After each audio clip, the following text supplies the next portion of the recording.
كمل الفيديو للآخر، هتلاقي تنظيف البوابة، الطريقة الصح لتنظيف البوابة. فيديوهين 2 في 1.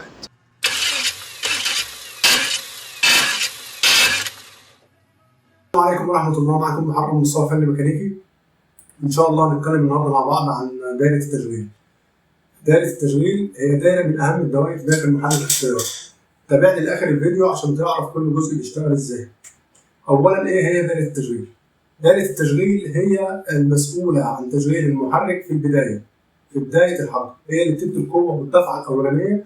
مكونات دائرة التشغيل: مفتاح الكونتاكت، البطارية، الريلي، المارش، الحدافة. الخمس أجزاء دولت هم المسؤولين عن تشغيل المحرك في البداية.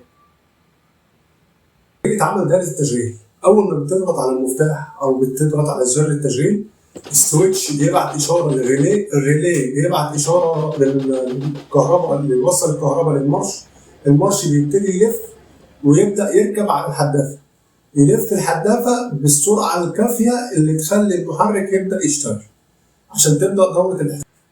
هي دي ببساطة دائرة التشغيل. أعطال مشهورة في دائرة التشغيل هي أكتر جزئين بيعملوا مشاكل دايما، هي البطارية والمارش. عندك البطارية بتعمل صوت تكتكة وما بتوصلش كهرباء للعربية، فتعرف إن العيب في المشكلة عندك في البطارية، يا تعمل لها توصيلة يا إما تغيرها.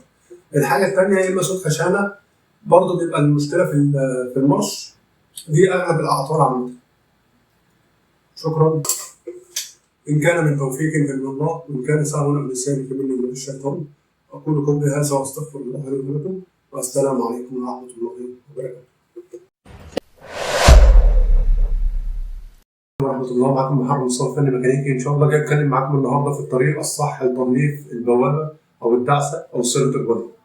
عشان تنظف البوابة ما تنظفهاش وهي راكبة، ده من أكبر الأشياء الغلط اللي ممكن تعملها عشان تأذي المكنة من الداخل. لأن الإسبري اللي بيترش ده وبيخش يتحرق مع البنزين والهواء بيأذي المكنة من جوه. فأنت الطريقة المظبوطة إن أنت تنظفها وكمان ما تعملهاش ريست ولا تعمل لها إعادة برمجة حتى لو أنت معكش جهاز أعطال. تابع الفيديو للآخر ونشوف طريقة. أول خطوة معانا هتشيل كابل البطارية.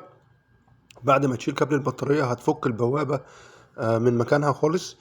وبعد ما تفكها من مكانها، طريقة التنظيف: انت هتجيب علبة سبراي اسيديلكو وفرشة سنان وعلبة صغيرة.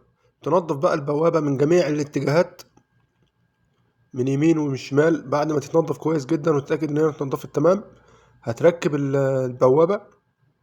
وبعد ما تركبها هتفتح كونتاكت وتقفل 3 أو 4 مرات. بعد ما تفتح كونتاكت وتقفل هتشيل المفتاح خالص من العربية وترجع تشغل العربية. وكده ان شاء الله هتبقى البوابة اتنضفت ومش محتاجة ريست ولا محتاجة اي حاجة. الكلام اللي بقوله لك ده عن تجربة في اكتر من نوع سيارة. استخدمنا الطريقة ديت في اكتر من نوع سيارة. عليكم السلام ورحمة الله وبركاته. ولو استفدت ما تنساش تعمل لايك وشير. شكرا.